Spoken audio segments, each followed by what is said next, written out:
Exam express में आपका स्वागत है। आज का लेक्चर शुरू करने से पहले मैं सजेस्ट करूंगा कि आप डिस्क्रिप्शन में जाके पीडीएफ नोट्स डाउनलोड कर लें, और अगर मेरे वेबसाइट में ये वीडियो देख रहे हैं तो वीडियो के ऊपर आपको नोट्स मिल जाएंगे। उस नोट्स को आप पहले सामने रख लीजिए, उसके बाद ये वीडियो सुनना शुरू करें। तो चलिए शुरू करते हैं। आज का टॉपिक है electric charge and inverse square law.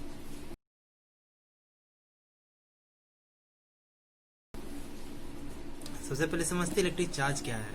आप लोगों ने ग्रेविटेशन चैप्टर में एक इनहेरेंट प्रॉपर्टी, ऑब्जेक्ट का जो एक इनहेरेंट प्रॉपर्टी होता है मास, उसके बारे में आप लोग जान चुके हैं। ठीक है, आप लोग समझते हैं क्या मास क्या होता है।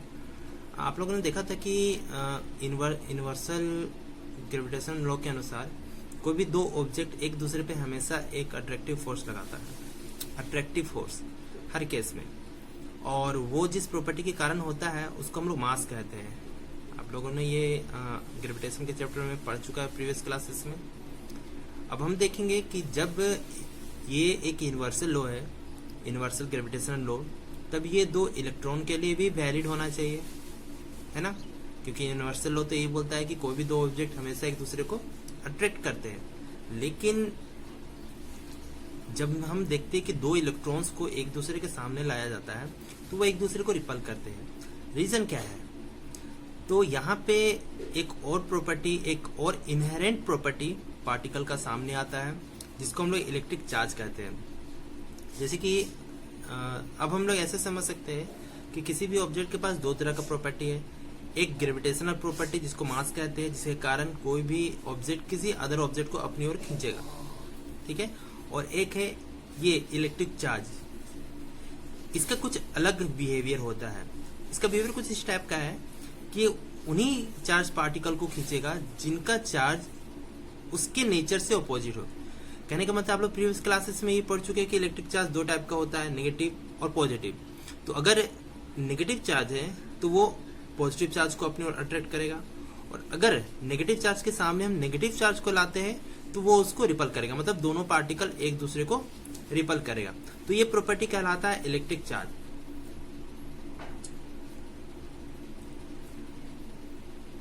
यहां पे गौर करने वाली बात ये है कि अगर हम दो इलेक्ट्रॉन्स को एक दूसरे के सामने रखते हैं 1 सेंटीमीटर के डिस्टेंस में, तब उनके बीच जो ग्रेविटेशनल फोर्स लगेगा जिसके कारण वो दो इलेक्ट्रॉन एक दूसरे को अट्रैक्ट करेंगे, वो ग्रेविटेशनल फोर्स होगा about 5.5 into 10 to power minus 67 newton.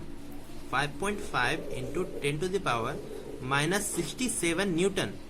लेकिन चूंकि वो दो इलेक्ट्रॉन्स के पास नेगेटिव चार्ज है, तो वो दोनों एक दूसरे को रिपेल भी करेंगे due to their electrical property. और ये जो रिपल्सन का फोर्स होता है, ये होता है about 2.3 into 10 power minus 24 Newton, जो कि 67 न्यूटन, जो माइनस 67 न्यूटन के कंपैरिजन में बहुत ज्यादा है, माइनस 24 न्यूटन। तो हम लोग देखते हैं कि दो इलेक्ट्रॉन को अगर एक दूसरे के सामने 1 सेंटीमीटर के डिस्टेंस में रखते हैं तो वो एक दूसरे पे अट्रैक्टिव फोर्स भी लगाता है, दैट इज ग्रेविटेशनल फोर्स, और रिपल्सिव फोर्स भी लगाता है, दैट इज इलेक्ट्रोस्टैटिक फोर्स और इलेक्ट्रिक फोर्स। बट यहाँ पे क्या हो रहा है कि इलेक्ट्रोस्टैटिक फोर्स ग्रेविटेशनल फोर्स के कंपेरिजन में बहुत ज्यादा है ना। तो वहां पे कौन सा फोर्स ओवरलैप हो जाएगा? जी हाँ, इलेक्ट्रोस्टैटिक फोर्स वहां पे ओवरलैप हो जाएगा और दो इलेक्ट्रॉन एक दूसरे को रिपल करेंगे। यहाँ पे आप दो इलेक्ट्रॉन्स के बीच में ग्रेविटेशनल फोर्स और इलेक्ट्रिक फोर्स को कंपेयर कर सकते हैं कि कौन ज़्यादा है और किसका इफेक्ट ज़्यादा होगा, और क्यों दो इलेक्ट्रॉन्स एक दूसरे को रिपेल करते हैं। यहाँ पे शुरू करते हैं अब इलेक्ट्रिक चार्ज के डेफिनेशन से। तो इलेक्ट्रिक चार्ज क्या है? तो electric charge is basic property of matter which gives rise to electric force. अभी क्या बताए थे, जैसे कि मास एक इनहेरेंट प्रॉपर्टी है ऑब्जेक्ट का, उसी हिसाब से इलेक्ट्रिक चार्ज भी एक बेसिक प्रॉपर्टी है किसी मैटर का। इसके कारण वो क्या करता है? इलेक्ट्रिक फोर्स लगाता है, ठीक है। जैसे कि मास किस चीज के लिए रिस्पॉन्सिबल था? ग्रेविटेशनल फोर्स के लिए। उसी टाइप से ये जो इलेक्ट्रिक चार्ज है, ये किसके लिए रिस्पॉन्सिबल है? ये इलेक्ट्रिकल फोर्स और इलेक्ट्रोस्टैटिक फोर्स के लिए रिस्पॉन्सिबल है, ठीक है। Just like mass of a body responsible for gravitational force, similarly electrical charge responsible for electrostatic force. ये इलेक्ट्रिक चार्ज का डेफिनेशन है, आप स्क्रीनशॉट ले सकते हो, ओके। अच्छा, यहाँ पे कुछ बेसिक प्रॉपर्टीज इलेक्ट्रिक चार्ज का, जैसे कि दो टाइप का इलेक्ट्रिक चार्ज होता है, एक नेगेटिव एक पॉजिटिव। फिर charges are quantized in nature. इसका मतलब क्या? क्वांटाइज्ड इन नेचर, कहने का मतलब है कि अगर हम किसी बॉडी को चार्ज कर रहे हैं, ठीक है, तो चार्ज करने का मतलब क्या है, तो हम उसको इलेक्ट्रॉन दे रहे हैं या फिर उससे इलेक्ट्रॉन ले रहे हैं। क्यों इलेक्ट्रॉन देना लेना ही करेंगे हम, क्योंकि किसी भी मैटर के पास जो चार्ज होता है ना, वो चार्ज उसके इलेक्ट्रॉन्स के कारण होता है, ठीक है। इलेक्ट्रॉन वो स्मॉलेस्ट पार्टिकल है जिसके पास चार्ज होता है, और किसी भी ऑब्जेक्ट का चार्ज डिपेंड करता है उसमें कितने ज्यादा इलेक्ट्रॉन्स या फिर प्रोटॉन्स है, ठीक है ना। तो अगर हम किसी ऑब्जेक्ट को नेगेटिवली चार्ज कर रहे हैं, इसका मतलब हम उसको इलेक्ट्रॉन प्रोवाइड कर रहे हैं। अगर उसको पॉजिटिवली चार्ज कर रहे हैं तो इसका मतलब हम उससे इलेक्ट्रॉन निकाल रहे हैं या फिर प्रोटॉन उसमें प्रोवाइड कर रहे हैं। तो जनरली जो ट्रांसफर होता है वो हम लोग जानते हैं कि वो इलेक्ट्रॉन के ट्रांसफर ही पॉसिबल होता है जनरली, ठीक है ना। तो इलेक्ट्रॉन के जो इलेक्ट्रॉन का ट्रांसफर, उसके कारण हम किसी भी ऑब्जेक्ट को नेगेटिवली चार्ज या पॉजिटिवली चार्ज करते हैं। अच्छा, और ये क्वांटाइज का मतलब क्या है? क्वांटाइज मतलब है कि ये जो इलेक्ट्रॉन का हम ट्रांसफर कर रहे हैं किसी ऑब्जेक्ट को चार्ज करने के लिए, ये ट्रांसफर इंटीग्रल मल्टीपल में होगा। कहने का मतलब 1 2 3 4 5 6 10 20 50 इस टाइप से इंटीग्रल मल्टीपल में इलेक्ट्रॉन्स का ट्रांसफर होगा। ऐसा नहीं पॉसिबल है कि आप 2.5 इलेक्ट्रॉन्स ट्रांसफर कर रहे हैं या हाफ इलेक्ट्रॉन ट्रांसफर कर रहे हैं, ऐसा पॉसिबल नहीं है। तो क्वांटाइज्ड का मतलब क्या है कि इंटीग्रल मल्टीपल में चार्जेस ट्रांसफर होते हैं। अच्छा, और एक क्या, similar charges repel each other. एक तरह का चार्ज है वो एक दूसरे को रिपेल करते हैं। अपोजिट है मतलब एक नेगेटिव चार्ज है, एक पॉजिटिव चार्ज है, तो वो एक दूसरे को अट्रैक्ट करते हैं। अच्छा, और एक चीज, मिनिमम चार्ज हम कितना ट्रांसफर कर सकते हैं किसी ऑब्जेक्ट में, और मिनिमम चार्ज कितना हो सकता है किसी पार्टिकल के पास, तो वो मिनिमम चार्ज होता है 1.6 into 10⁻⁹ coulomb, that is charge of a electron और प्रोटॉन। अच्छा, यहाँ पे एक चीज देखने की बात है कि मिनिमम चार्ज इतना ही क्यों होता है, क्योंकि अगर हम एक ऑब्जेक्ट में number of electrons, minimum number of electrons count कर सकते हैं तो वो होता है 1, और अगर उसके पास चार्ज है तो वो इलेक्ट्रॉन से कारण है। तो मिनिमम उसमें कितना इलेक्ट्रॉन हो सकता है 1, तो उसका मिनिमम चार्ज कितना होता है, जितना एक इलेक्ट्रॉन के पास चार्ज होगा।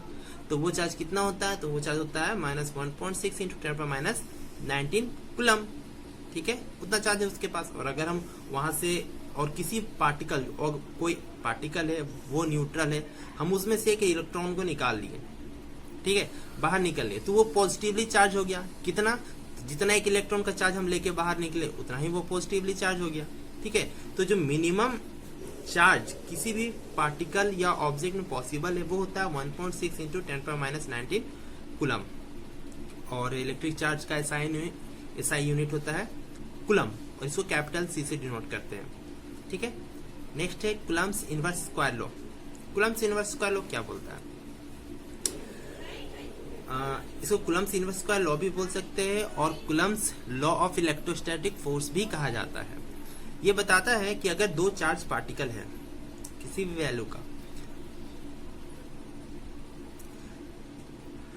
कोई भी दो चार्ज पार्टिकल है, उन दोनों चार्ज पार्टिकल को एक दूसरे के सामने हम लोग प्लेस कर रहे हैं, तो उन दोनों के बीच एक फोर्स ऑफ इंटरेक्शन क्रिएट होगा। फोर्स ऑफ इंटरेक्शन कहने का मतलब है फोर्स ऑफ अट्रैक्शन या फिर force of repulsion. Force of attraction create होगा या फिर फोर्स ऑफ रिपल्सन क्रिएट होगा, डिपेंड किस पे करेगा, वो दोनों चार्ज सिमिलर है या फिर अपोजिट है, इस पे डिपेंड करेगा। फोर्स ऑफ इंटरेक्शन रिपल्सिव होगा या फिर अट्रैक्टिव होगा। Let us consider two charges Q1 and Q2 placed at a distance of r। इस केस में Coulomb's inverse square law के according the force of interaction between two charges depends directly on the product of two charges, that is F depends on Q1 into Q2 and inversely on square of the distance between them। यहाँ पे देख लीजिए, F is proportional to Q1 and Q2 and also F is proportional to 1/r square। Equation 2 है। यहाँ पे जो inverse square law है उसका मतलब हो रहा है कि जो फोर्स है वो R पे इनवर्सली डिपेंड कर रहा है, इनवर्सली डिपेंड कर रहा है R के स्क्वायर पे, इसलिए इसको इनवर्स स्क्वायर लॉ बोलते हैं, ठीक है। तो ये first one equation 1 and second one equation 2। By combining both equations, we can write it as F is proportional to Q1 Q2 by R square. यहाँ पे प्रोपोर्शनलिटी का साइन हटाने के लिए हम एक कांस्टेंट इंट्रोड्यूस करते हैं, इसको कैसे डिनोट करते हैं, और इसे कुलम्स कांस्टेंट कहा जाता है। ठीक है, तो प्रोपोर्शनलिटी का साइन हटा के हम ये कांस्टेंट इंट्रोड्यूस करते हैं और हमारा इक्वेशन हो जाता है F is equals to K into Q1 Q2 by R square. ये हमारा कुलम्स इनवर्स स्क्वायर लॉ का मेन फॉर्मूला है। Here the value of Coulomb's constant is known and it is given by K is equals to 1 by 4 pi epsilon naught, which is equals to 9 into 10 power 9 Newton meter square per Coulomb square. That is K is equals to 9 into 10 power 9 Newton meter square per Coulomb square. And epsilon naught का value होता है epsilon naught is equals to 8.85 into 10 to the power minus 12 Coulomb square per Newton पर metre square. जहाँ पे ये जो symbol है epsilon का, इसका मतलब होता है absolute permittivity of the medium, और यहाँ पे एप्सिलॉन नॉट का मतलब है absolute permittivity of the free space और एयर। इस पे मेरा एक अलग नोट्स है एब्सोल्यूट परमिटिविटी ऑफ मीडियम पे। आप मेरे वेबसाइट www.science4u.blogspot.com पे जाके वो नोट्स देख सकते हैं। Finally Coulomb's inverse square law के एक्सप्रेशन में हम k का वैल्यू पुट करके उसको और सिंप्लीफाइड कर सकते हैं as k is equals to 1 by 4 pi epsilon naught। So we get the new expression as f is equals to 1 by 4 pi epsilon naught Q1 Q2 by R square. अब समझते हैं हम लोग कि यूनिट चार्ज क्या होता है। Unit charge समझने के लिए हम इक्वेशन 3 का यूज़ कर सकते हैं। यहाँ पे यूनिट चार्ज का मतलब है कि जो दोनों चार्ज है उसके पास यूनिट वैल्यू होना चाहिए। यूनिट वैल्यू कहने का मतलब है 1 कूलम। तो हम लोग क्या करते हैं इक्वेशन 3 में Q1 is equals to Q2 is equals to Q which is equals to 1 coulomb put कर देते हैं, और दोनों के बीच का जो डिस्टेंस है उसको 1 मीटर कंसिडर करते हैं। इस केस में क्या होगा कि जो फोर्स गेट होगा बिटवीन टू चार्जेस वो हो जाएगा 9 into 10 power 9 न्यूटन। ठीक है, कब होगा ये फोर्स बिटवीन टू चार्जेस? जब दो चार्ज का वैल्यू 1 कूलम है और वो दोनों 1 मीटर के डिस्टेंस में प्लेस्ड है।